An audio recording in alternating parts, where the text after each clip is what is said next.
My name's Gwen. Sorry, hi there. My name's Gwen Snow, and I'm here with my colleagues Jean Eagle, Ben Rose, and Lucy Magistrat from the Lacuna Research Group. Thank you for joining us today for our seminar, our webinar. But also, thanks for humouring us by joining us via this old technology called Zoom. We thought it'd be useful for you to experience some of the conditions that practitioners were working in back in 2020. Zoom became very popular during the time of the reckoning. We would view it now as fairly basic in terms of functionality, but practitioners at that time didn't have the benefits of zero latency and infinite bandwidth. I know you're one thing to know, I know you're used to being able to use your AI app for transferring your contributions, your thoughts, onto everyone's interaction screens automatically. But Zoom has what is called a chat window. And if you look at the bottom of your screen, you'll see something pop up, which used to be referred to as a toolbar. And you can see an icon called chat. And if you click on that, window will open and you can type your thoughts in there. Yes, sorry, you are going to have to type. You can't use your AI to transfer your thoughts in there. We'll be posing questions in the chat window during the webinar, which I'd like you to respond to. To provide some context for the analysis that we're going to do later on of the archive, we thought we'd just introduce you to what we think are some of the key trends that emerged during the reckoning. So our first trend was that of agency, the expectation and demand of students. And more importantly, the changes in the student expectations and demands after the reckoning. With the future of both learning and work looking increasingly uncertain, students became much less likely to buy into the narratives constructed of universities and about university study, and how this would be a gateway to a better future, to be able to do the things that they wanted to do with their lives. Our second trend is curriculum design.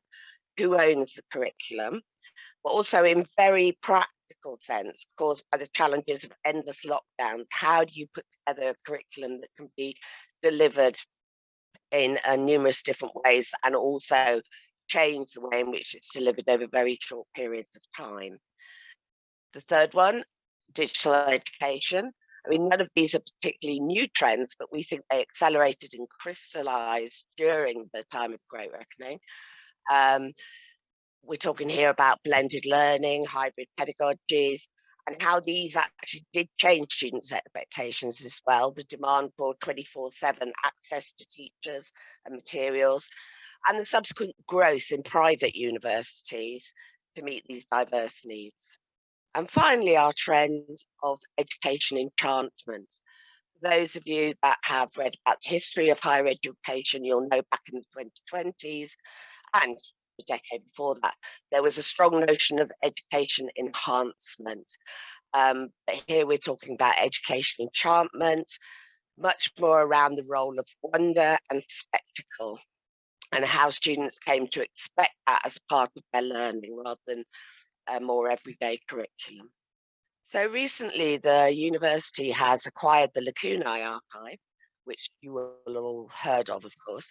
And this archive includes a collection of letters that were exchanged between the 4 academic developers who founded Lacunae, journal articles focusing on their innovative approach, a signed copy of the book series that they published from 2028 to 34. We're in the process of digitizing these, and recordings of workshops and conference presentations. So those are all now within the remit of the university, and we'll be inviting people to look at them and to actually build research projects around them. We thought, I mean, obviously many of you know the work of the 4 academic developers who were involved in this, certainly at that time. Perhaps we thought it would be great to recap on where they are now. So I won't talk you through this, but we'll just put up a few details of what is happening with their careers right now.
So hopefully you've all had a chance to read through that. Some interesting detail, I think, about the different ways in which their careers have um,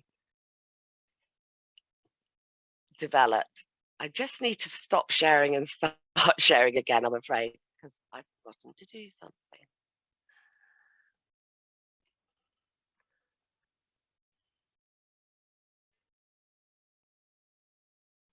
Okay, so we thought it would be great for you to actually hear from the academic developers themselves and to so what we've done is we've taken this bit of extract of them presenting at a conference back in 2020. Sorry, I think it was probably 2021, just to warn you in advance that it is a little corrupted. So there will be times when you think the sound has gone totally to pot, but actually it does improve. So please bear with us. So this is a conference presentation back from 2021. Hi, well, thanks for coming, everyone. Hi, yeah, thanks for inviting us. It's really exciting to be here today and to share our work with you. In this presentation, we're going to tell the story of a research project which we began in early 2020. Our story begins with a conversation. We're a team of researchers who've been interested for a long time in reflective practices, narratives of teaching philosophy, and explorations of teaching identities. And we're all from different disciplinary backgrounds, and so we often find ourselves in quite playful, creative spaces. That's where we work best.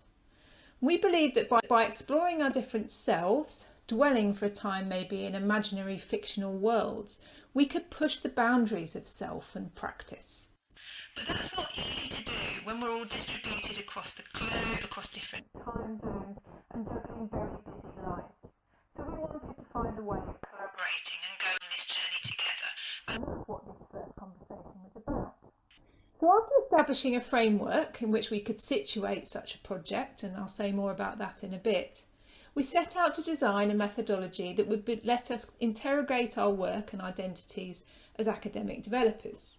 We wanted to create artefacts which other teachers and academic developers could use to explore their own identities.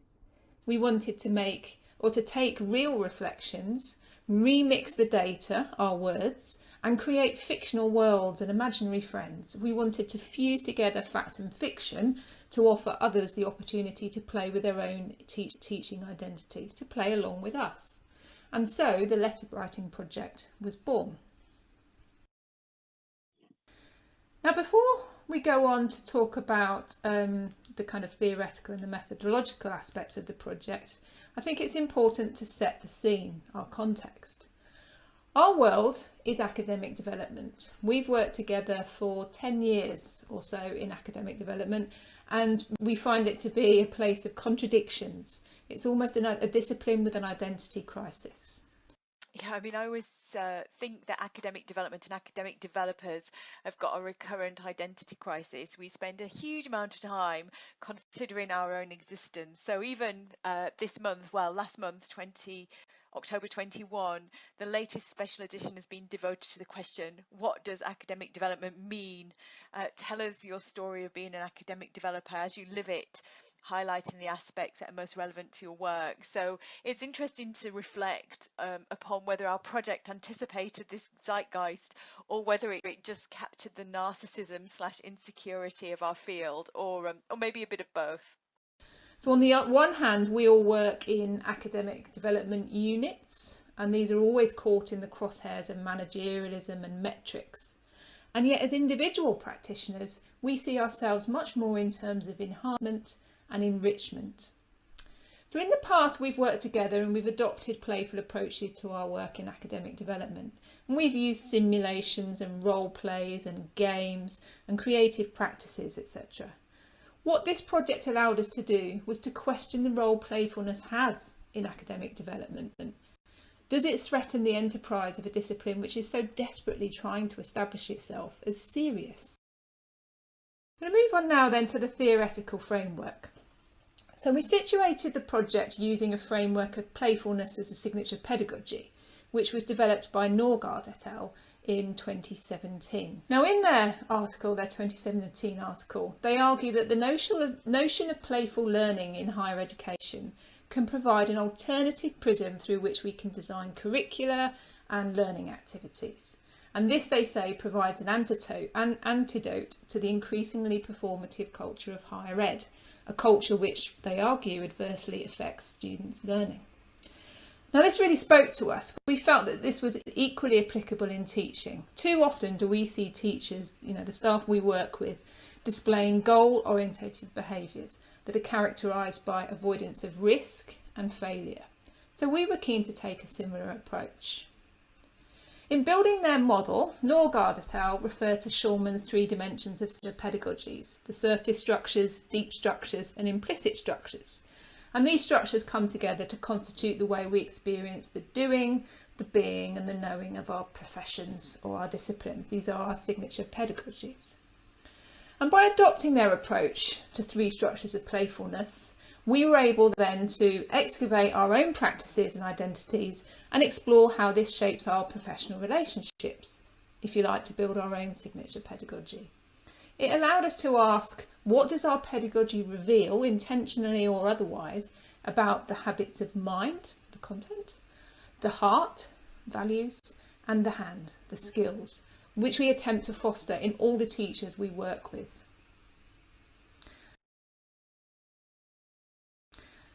So if we look at the slide, we just have a diagram here which outlines a little bit about what those structures are and how they look within our model. So deep play structures, these really focus on the assumptions which underpin teaching and learning. And the deep structure of our signature pedagogy is really based on the assumption that a good understanding of teaching stems from one's ability to author an authentic teaching identity. So that ability to develop and articulate our teaching identities and our teaching philosophies is enshrined in the reflective narrative, which is actually an autobiographical presentation of a teaching self. So we would argue that dwelling in and authoring these narratives is really a form of play. We wanted to create a narrative that reflected the way we construct ourselves and our practices, but which also enabled us to reconstitute ourselves as playful researchers. We wanted to fictionalise our identities and creative doppelgangers. Surface structures, surface game structures, really refer to the visible and concrete operations of teaching and learning. So at the surface level, we have the concrete and operational elements of playful learning that are drawn from the practices of games and gameful learning. So importantly, these provide ease of entry into play and learning through supported practice. Fiction writing is hard, we knew this, and so what we were trying to do was to search for creative and intriguing low barrier to entry.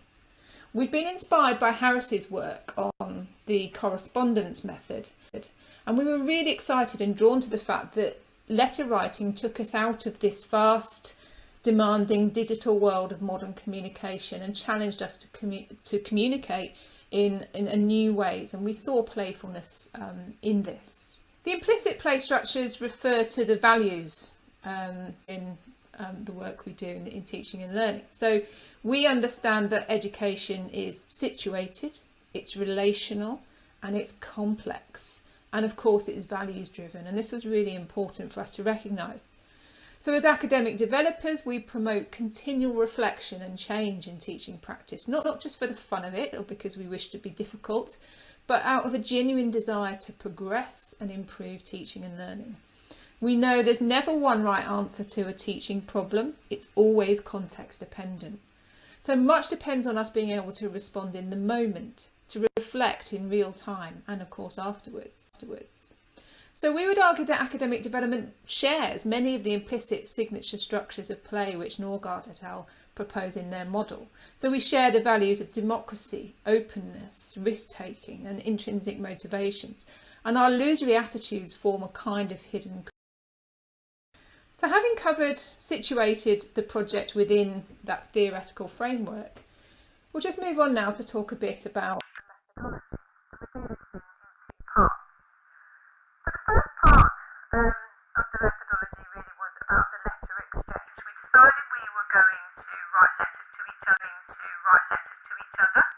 There are four of us. We were all writing to the other three members of the group. Handwritten and sent in the post. What we didn't expect was the pandemic. And of course, this slowed the process down unbelievably. We transcribed the letters and together we thematically analysed the content.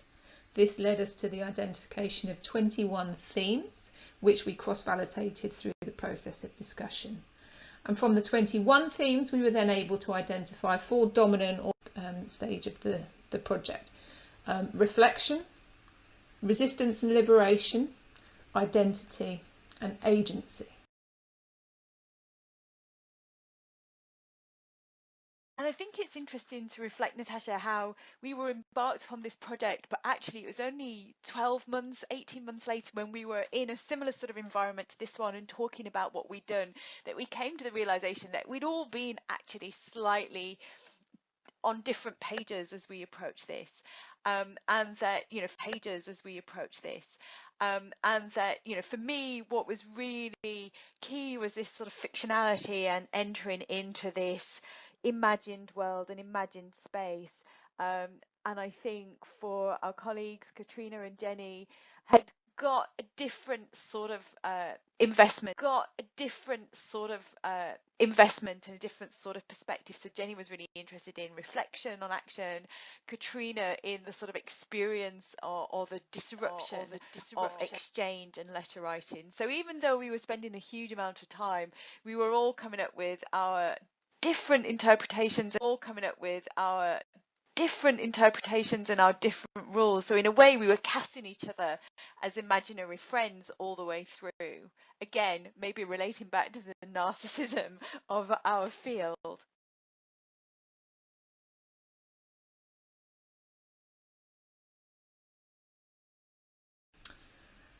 That moves us into the second stage then of our methodology. So we had all the real data. We then had to turn our minds to remixing it into these works of fiction that we were aiming for. Our first stage was to develop what we called the meta letter.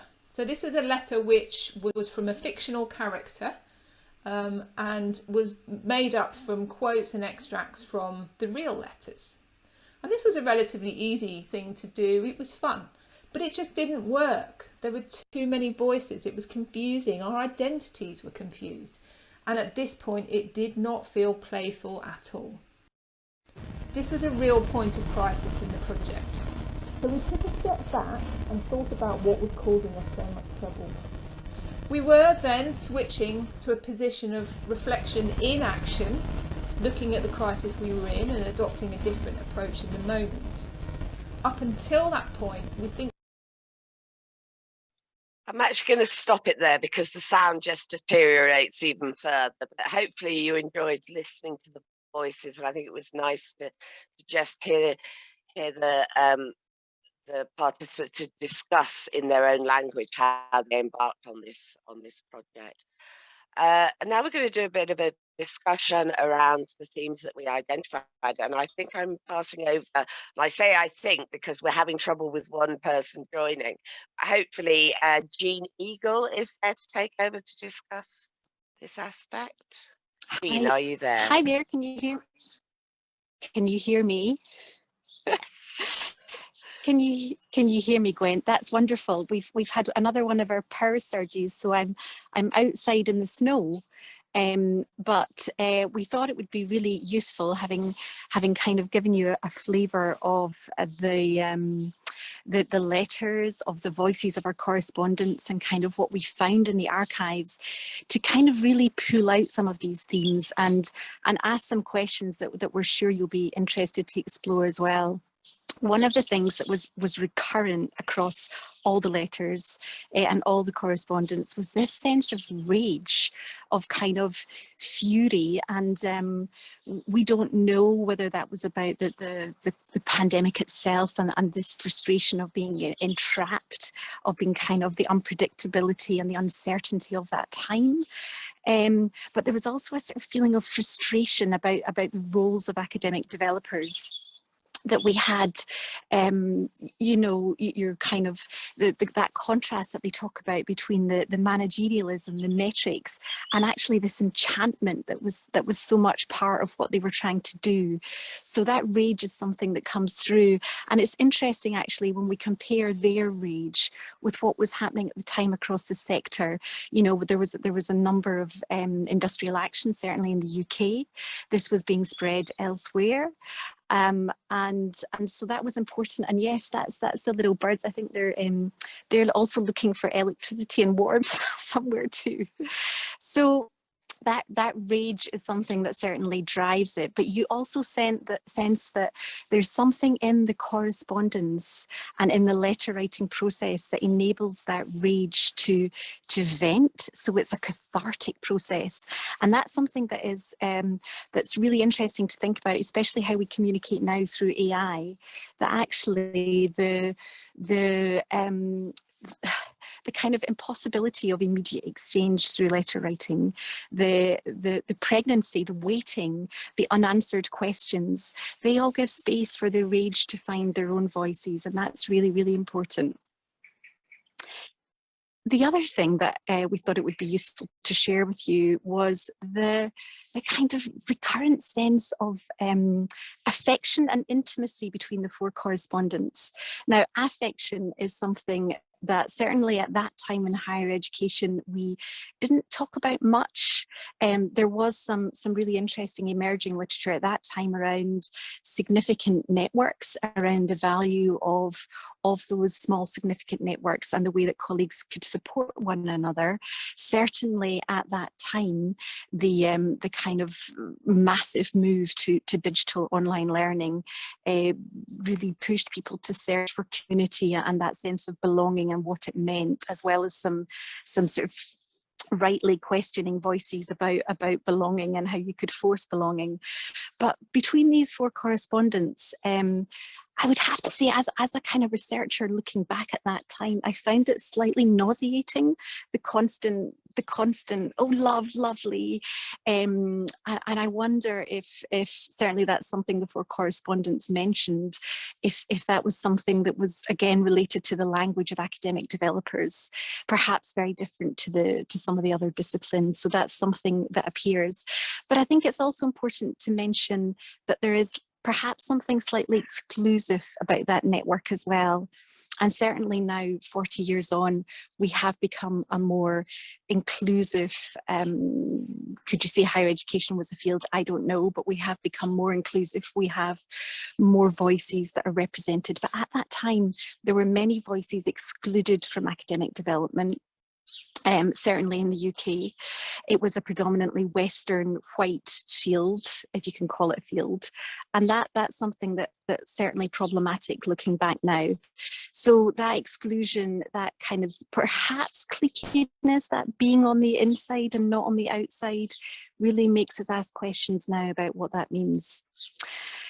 Do you need a mask to teach? This was a kind of a quote from one of the letters, and it's an important one for many reasons. Firstly, it draws us back to that kind of question that was being asked then about what is good teaching, and there was a lot of focus on authenticity and authentic teaching. But actually, Jeanette Winterson, who the kind of late novelist, she talked about needing a mask to teach because of its confrontation aspect. And this is really interesting, that teaching was seen as something that was a confrontation. So there's almost something violent in there.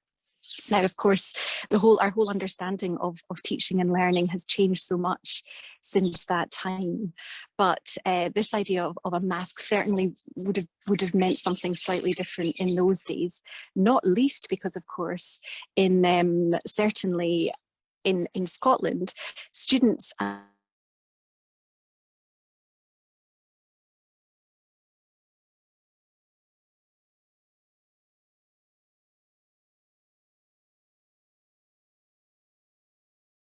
across the letters, figuratively, literally, in all sorts of ways. But it does remind us of what it must have been like to teach through and across a mask, and what was hidden in that. Now, the great waning of meetings is something, it might surprise you to learn that in those days, most academics spent a huge amount of time in, I've just been handed a lovely heat here. Most academics at that time spent a huge amount of time just going from meeting to meeting to meeting. Now, there was a huge, we're being asked to attend a lot of these meetings to offer their voice, always in the singular. And the students decided that enough was enough. There was huge riot across all of the UK, and students stopped coming to meetings. Some staff tried to bribe them back with some biscuits and coffee, which were occasionally offered, sometimes scones and Tunnocks tea cakes up in Scotland, but that no longer happens. So it's interesting to look across those letters, and actually perhaps that is something where some of the rage comes from. Gwen, am I on time? Because I have no sense of time in the garden here. Yes, yeah, you're fine. Great.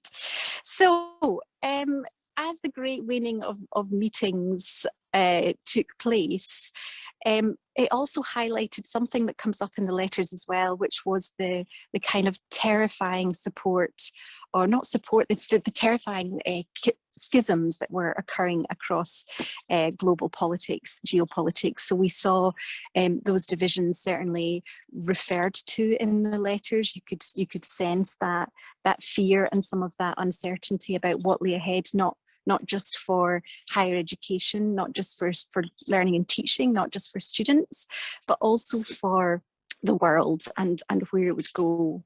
And as we look back now, we can see those power surges that I'm experiencing now. For example, the odd climate that we kind of are learning to live with. And that sense of resilience that we need our young people to experience and feel just now was certainly something that was kind of hinted at a lot in the letters. So I don't want to end on a note of sadness, but I think I can certainly recommend delving into these archives and seeing what else you can find. So I'm going to pass back to you now, Gwen. No, I'm not going to pass back to you. I am going to lead you into the activities. So we have certainly shared some things with you today. We have helped you experience some things this morning. And we're now going to give you a chance to explore your reflections in action, if you like, your reflections on what's happened. So we're going to put you into some breakout rooms. We're going to give you one of the artifacts that we have here, which is around the job description. So what we'd really like you to do is to get into that zone and explore the job description. We have some questions to prompt your reflection, but we'd like you to take a little bit of the spirits of the bird and the astronaut rocket that's just zoomed past into your breakout rooms. Enjoy your discussions, enjoy your reflections, and we'll see you back here after. Is that right?